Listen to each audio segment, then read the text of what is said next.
Olá, sexto ano, tudo bem? Eu sou o professor Edi Joel, quero dar as boas-vindas a você, estudante, aos responsáveis que acompanham nossas aulas e, claro, nossos queridos colegas professores são sempre muito bem-vindos aqui nas nossas aulas do Centro de Mídias. Hoje estamos aqui para mais uma aula de língua portuguesa.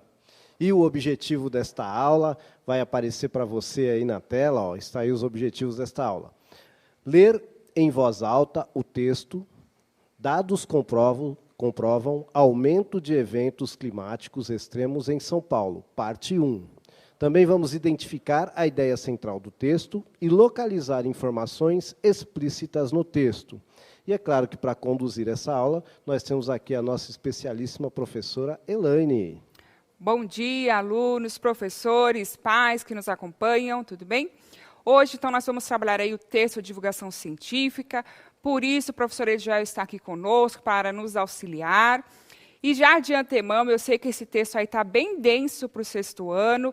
Então, hoje nós vamos ter essa aula para esmiuçar o máximo possível esse texto, para auxiliar aí os alunos. E o Edi Joel está aqui para nos ajudar, tá bom?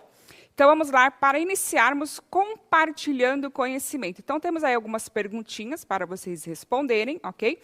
Se puderem colocar a resposta 1, 2 e 3, é mais fácil para a gente identificar, tá bom?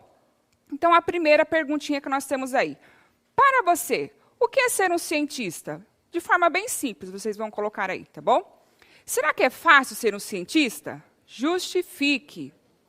Como as descobertas científicas podem ser compartilhadas? Então, coloquem aí para a gente. Vou dar 2 minutinhos para vocês responderem. Vamos lá?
Olha, professora, muitas interações interessantes aqui, viu? Vou escolher algumas. Eu tenho aqui, ó. Deixa eu procurar aqui, né, que tiver o nome dos educandos, que eu prefiro. Aqui, ó, tem a Isabelle, que ela é aluna da professora Sandra. É uma pessoa que estuda muitas coisas. O Vitor Hugo, da professora Jéssica, é uma pessoa que faz experimentos. A Ana, da professora Valdirene. 2, não, eles têm que estudar muito. A aluna Manuela, da professora Marilda, estudar várias coisas sobre o corpo humano. Deixa eu ir lá para o comecinho, né? Tá. Senão o povo briga comigo, fala que eu só estou privilegiando quem escreveu por último aqui, não sei o que lá. Ó, acho que é Beimar. Nossa, é diferente. É Beimar Gabriel. Bom, enfim, é da professora Célia, desculpa, tá? É que vem tudo junto aqui. Para mim, cientista é um trabalho bem difícil. Olha que interessante. Sim. Uma pessoa inteligente, colocaram aqui. Bom, o Samuel colocou assim, um cientista é quem descobre coisas e faz pesquisa. Muito legal. Deixa eu pegar a saideira aqui para você. Muitos abraços aqui para muitas escolas. Ser um cientista, para mim, é fazer cálculos, experimentos. Quem falou isso foi o Wendel, ele é da professora Sandra. Legal. Ó, a Emily, do Prozequiel, achei bem interessante a resposta dela. Pesquisar algo para ajudar a população. Principal objetivo, né, da ciência tem que ser este. Então, vamos lá. Para você, o que é ser um cientista? Então, claro, principalmente, estudar, buscar descobertas. Quem não assistiu ainda, busque lá O Menino que Descobriu o Vento, né? Então, é bem interessante aquele filme, porque ele tem ali, é o básico do básico que ele tem. Ele não tem muito acesso à escola, então ele vai à biblioteca, busca ali os livros e ele consegue uma invenção ali que ajuda toda a comunidade dele. Então, observem que, claro, isso é indiscutível, né, Diel? Se a gente tem acesso a uma educação de qualidade, podemos estudar num período longo, com materiais diversos, claro que, né, indiscutível aí que a gente vai ter um maior aproveitamento. Mas temos aí pessoas, né, que nos ensinam que do pouquinho ali a gente também consegue fazer descobertas imensas, tá bom? Será que é fácil ser um cientista? O que você acha, Joel? Então, essa questão de ser fácil ou difícil, né, está ligado, acho que muito a você ter prazer naquilo que você faz. Sim. Né? Então, nesse contexto, talvez não seja tão difícil. Agora, sim, é complexo. Né? Existem várias etapas para você fazer um trabalho científico de qualidade. Né? Porque tem alguns trabalhos aí bem meia boca. Mas, para você fazer um trabalho científico de qualidade, exige muita pesquisa, muita leitura. Né? Se a gente pegar o próprio sinônimo da palavra ciência, é conhecimento. Né? Então, assim, você tem que ler muito, estudar sempre. Muito bem. E, principalmente, ser curioso. Né? Então, buscar sempre aí conhecer diversas ciências, né? Estar sempre buscando coisas novas, tá bom? E como essas descobertas podem ser compartilhadas? Então, de forma mais científica, em revistas específicas, também tem um canal que eu não vou lembrar qual que é, que são 2 jovens que apresentam. Quem disse isso? Eu acho que é esse. É muito legal, eles compartilham assim, informações diversas de forma bem lúdica e acessível para as pessoas. Então, eu penso que não é acessível, né, Ed? O que você acha? O compartilhar da ciência não é acessível para todo mundo. Na verdade, a gente tem um problema, porque assim, o cientista ele vai apresentar o trabalho dele em congressos, né, em revistas especializadas, e a linguagem, normalmente, não é tão acessível. A própria linguagem é complexa. Né? E aí, existem as revistas de divulgação que elas tentam dar uma melhorada nessa linguagem, mas nem sempre conseguem, e tentam popularizar a ciência. Né, mas é um pouquinho complicado mesmo. Então, para vocês, eu sempre utilizo aqui a revista Minas Faz Ciência, que tem uma edição para infanto-juvenil, então crianças e adolescentes. Vocês vão ter acesso aí a esses textos científicos e de forma mais lúdica para vocês irem se adaptando, né, a esse tipo de texto, a essa linguagem. Então, fica aí a dica para vocês e muitos canais no YouTube também, né, Diana? Sim. Tá bom? Então, vamos lá. Então, nas entrelinhas do texto, como eu disse, focaremos na leitura desse texto, porque ele realmente é muito denso para o 6º ano, mas a gente vai tentar aí ajudá-los da melhor forma possível. Então, como será feita essa leitura? Então, nessa aula, vamos nos ater a uma leitura minuciosa do artigo Dados comprovam aumento de eventos climáticos extremos em São Paulo. A nossa leitura seguirá as seguintes orientações. Então, primeiro, criar hipóteses a partir do título e subtítulo, aquilo que a gente faz nas aulas já. Observar como o tema e o conteúdo são desenvolvidos no texto. Atentar-se ao vocabulário e à linguagem utilizados no texto. Registrar quais dificuldades foram percebidas no desenvolvimento da leitura. Então, estudante, você pode anotar aí no seu caderno ou na apostila quais foram as dificuldades que você teve na leitura. Foram as palavras específicas? O tema, você não entendeu nada do tema ou teve alguma coisa que você conseguiu assimilar aí, que você vê na TV, no dia a dia? Então, vamos fazendo as anotações de quais foram as dificuldades que vocês tiveram na leitura, tá? Então, continuando, pode colocar aí para eles de novo, por favor. Identificar a estrutura do gênero textual, artigo científico.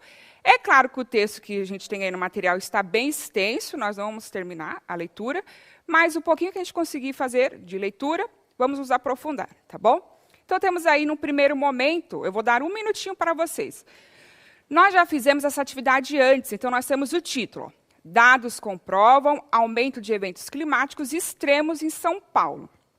Que informações nós podemos tirar já desse título? Que ideias nós podemos criar do assunto que será tratado no texto? 1 minutinho para vocês responderem. Vamos lá?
Olha, várias contribuições aqui, viu? Deixa eu pegar aqui alguma com o nome do aluninho. Aqui, ó. A gente tem uma do... Eita, pulou aqui, peraí. Tem uma da Nicole, que ela é aluna da professora Rose. Colocou assim, identificar a leitura do assunto tratado no texto. A Kemely foi nessa linha também, ela é aluna do professor Francisco. A Manuela, da professora Rosana, os eventos climáticos em São Paulo. Opa, esse já foi mais específico aí, né? Isso. A Vivian, que é da professora Kelly, colocou sobre o tempo.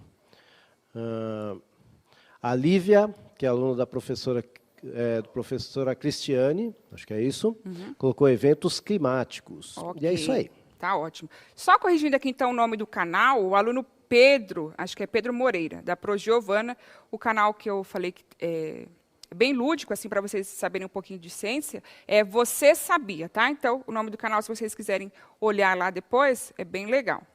Então, vamos lá, pode pôr aí na tela para eles, por favor. Então, nós temos aí, ó, dados. Então, que primeira informação? Informações, pesquisas. Então, um texto de divulgação científica, ele exige muita pesquisa, informações. Então, eu posso fazer uma pesquisa de campo, ir a determinados lugares, verificar ali naquelas regiões como que determinado fato ocorre, pesquisar artigos que já foram publicados sobre esse assunto. Então, exige muita informação e pesquisa, ok? Comprova. Então, a partir dessas pesquisas, eu vou comprovar aquilo que eu estou relatando no meu artigo. Então, reúne provas, não deixa dúvidas, tá bom? Depois temos lá, eventos, né? Então, dados comprovam o quê? Eventos. Que tipo de eventos são esses? Então, climáticos, e além de climáticos, eles são extremos. Então, eu estou intensificando esta informação. Então, eu estou dando as características destes eventos. E onde? Em São Paulo. Então, observem como o título já nos traz muitas informações que serão desenvolvidas aí no nosso artigo. E, continuando, temos um subtítulo. Lembrando, né? Temos o título que nos traz informações e o subtítulo acrescenta ainda mais informações ao texto que serão tratados, tá bom? Aí eu vou dar 30 segundinhos para vocês colocarem quais outras informações foram acrescentadas para a gente. Vamos lá?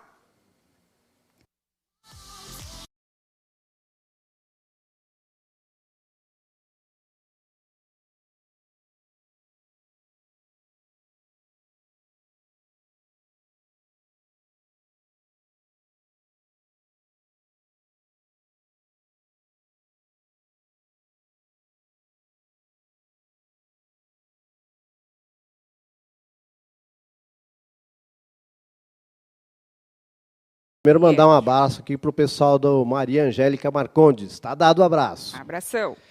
E aí, ó, Samanta, do professor... Eita, pulou. Esse povo fica pulando aqui. Samanta, do professor Luiz, identifica a leitura do assunto tratado no texto. De novo, Bey Marga, alguma coisa aqui. Professora Célia, tempestades. Muito bem. Professora Vanessa, a aluna é Beatriz. Os eventos climáticos extremos em São Paulo. Ok. Muito bem. Aí tem o pessoal de Guaratinguetá aqui. Bom dia para vocês também. Muito bem. Pode colocar para eles, por favor, aí na tela, o subtítulo. Então, vamos lá. Número. Então, a quantidade, embora ainda não tenhamos aí o número específico, faz essa relação aí com quantidade, né? Número de quê? De tempestades. Quando? Nos últimos 20 anos. Então, vamos ter aí uma linha do tempo, né? Não é agora, pelo menos aqui olhando no título, tá? Nesse trechinho que nós temos. Então, temos esse estudo, ele foi observado em que tempo, né? Então, ele analisou aí esse período de 20 anos, ok? Então, continuando. Qual a característica, né? Então, número de tempestades registrado nos últimos 20 anos já é o maior, então, intensificando novamente. Observe que ele já vai direcionando aí, né? O que ele vai tratar nesse texto? Ele está intensificando muito, é extremo, é muito, aumentou, tá bom? Já está direcionando a nossa leitura. Quer falar, Ed? Eu só queria falar que tudo que é falado aí não é a opinião do pesquisador. Ele está falando em cima dos dados que ele coletou. É isso que diferencia um texto científico. Tá? O pesquisador ele não pode dar a opinião dele. Então, ele coletou dados lá e, a partir disso, ele vai falar. Por isso que ele fala, essa questão de extrema, não é que ele acha que é extremo, é que ele constatou, a partir dos dados, que é extremo. Muito bem. E aí, o tempo, novamente. E aí, vamos iniciar a leitura do texto. E aí temos aqui o vocabulário específico, claro, então temos um artigo de divulgação científica, então terá aí um vocabulário específico para o assunto que está sendo tratado, e o Ed vai nos auxiliar aí. Então temos lá, esse texto é de 28 de 2 de 2020, né, do Ayrton Escobar, ok? Então eu vou iniciar aí a leitura, e eu vou comentando com vocês, e o Ed também junto conosco, tá? Dados de 2 estações meteorológicas confirmam que muitos paulistanos já vêm sentindo na pele há alguns anos. A ocorrência de eventos climáticos extremos na região metropolitana de São Paulo, RMSP, aumentou muito nas últimas 2 décadas. Observem aqui que isso é uma evidência, né? Mesmo quem não é cientista, observa isso, tá? Aqui, entre parênteses, nós temos, então, RMSP, porque como o artigo ele é extenso, para eu não ficar repetindo toda hora depois, região metropolitana de São Paulo, ele fez essa abreviação aí para retomar depois esse trechinho. Então, olha aí as dicas que a gente está dando para vocês, tá bom? Então, continuando. O fenômeno mais impactante é o aumento da intensidade das chuvas. O número de eventos de precipitação extrema, com chuva acima de 100 milímetros dia, já é o maior nos últimos 20 anos do que no acumulado das 6 décadas anteriores. E olha que 2020 está só começando. Aí, ó, nesse segundo parágrafo, nós já temos aí o vocabulário específico, né? Então, ó, precipitação, o Ed vai falar para a gente. E o que será que significa isso? 100 milímetros dia. Então, muitas das vezes nós temos um dia bem chuvoso na região de São Paulo ou outras regiões do país, e o jornalista fala isso, né? Eu, pelo menos, fico lá, pensando. Mas tá, traduz para mim aí, o que significa isso, né? Por que é muito? Aí o Ed vai falar um pouquinho para a gente. Quando a gente fala de precipitação, né, na verdade, o sinônimo é simples, é queda. Pode ser queda e pode estar relacionado à pressa mesmo, mas, no caso aí, é queda. Tá? Então, você tem que lembrar do ciclo da água, né, que a água vai evaporar, vai subir. Então, quando ela cai, a ciência fala que está havendo uma precipitação, ela está precipitando. Tá bom? E se é uma precipitação extrema, quer dizer que chegou a um limite que se conhecia, e está ultrapassando esse limite. Tá? Então, está no extremo. Tá bom? Isso é a precipitação. Você quer que eu já comente sobre os milímetros dia? Sim, por favor. Muito bem.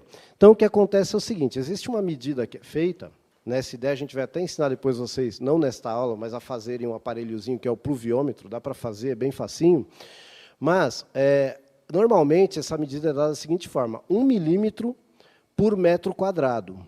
O que é 1 milímetro de água? Choveu. Eu consigo fazer lá uma vasilha de 1 metro quadrado, retinha, bonitinha, sem nenhum obstáculo no meio, só para a chuva cair ali.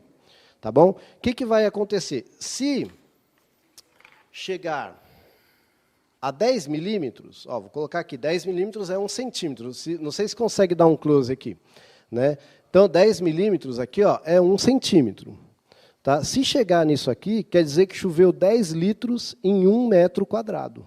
Tá? Esse pedacinho que está aqui, do meu dedo para cima. Tá bom? Então, imagina 1 milímetro é isso aqui. 1 milímetro. Tá? É porque talvez não dê para pegar o zero ali. Mas, então, é isso que significa. Quando eu falo 1 milímetro por metro quadrado, quer dizer que 1 metro quadrado, a água subiu 1 milímetro. E isso dá 1 litro d'água. Então, quando eu falo 100 milímetros, como está ali, quer dizer que 100 litros em 1 metro quadrado. Foi o que caiu de água. Tá bom? Então, espero que fique mais claro aí. É só pensar lá na jarra de água que a gente tem em casa, né? Sim. Que aí dá para ficar mais visual. Sim. Né? Não, se você pegar uma jarra de água, por exemplo, se você pegar uma jarra de água, colocou ela na chuva, se ela tem 1 litro e ela encheu, ela está valendo. Quer dizer que pelo menos choveu 1 milímetro num metro quadrado. Tá bom? Então é isso mesmo. E aí a gente tem que pensar também que a cidade, a questão do asfalto, né? Então não tem como essa água, né? Sim. Dar vazão a essa água. Os bueiros entupidos, então tudo isso aí, no decorrer do texto, ele vai falando também que é uma consequência, tá? Continuando, então. Vamos lá. O evento mais recente desse tipo foi a tempestade de 114 milímetros que paralisou São Paulo em 11 de fevereiro, causando deslizamentos e inundações em várias regiões da metrópole. Isso equivale à metade da quantidade de chuva esperada para todo o mês, cerca de 220 milímetros em média, despencando sobre a cidade num único dia. E aí, Ed, dá para a gente comentar alguma coisa sobre esse trechinho? Então, acho que o que eu tenho para comentar aí é o seguinte, que o texto ele é baseado em dados que foram coletados. Sim, não é uma coisa que o cara acha. Né? Hoje, infelizmente, a gente está vendo aí um mundo pseudocientífico onde as pessoas acham alguma coisa e afirmam isso como ciência. Não, na ciência só serve os dados. Por isso que a pessoa tem que ir num congresso, ela tem que apresentar os dados, porque os pares dela, ou seja, as outras pessoas que também estudam aquele assunto, vão discutir com ela aqueles dados para ver se aquilo é verdade ou não. Tá bom? E, novamente, né, teve um professor que comentou aqui sobre esse texto. Nós temos a ciência que esse texto está muito denso para eles. Então, aqui, num primeiro momento, é para eles perceberem como que os dados científicos são divulgados, como que é feita a pesquisa. Então, é claro que o texto está muito denso mesmo.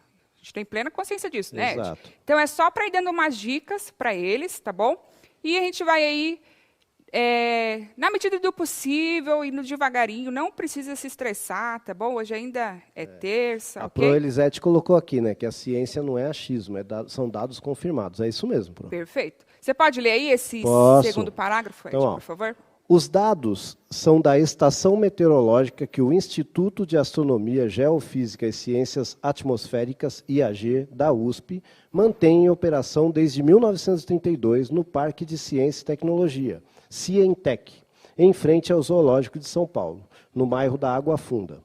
Compilados por um grupo de pesquisadores para um estudo que acaba de ser publicado na revista Annals of the New York Academy of Science. Isso. Então, reforçando aqui o que o Ed acabou de dizer, e nós já falamos em outras aulas, com outros textos.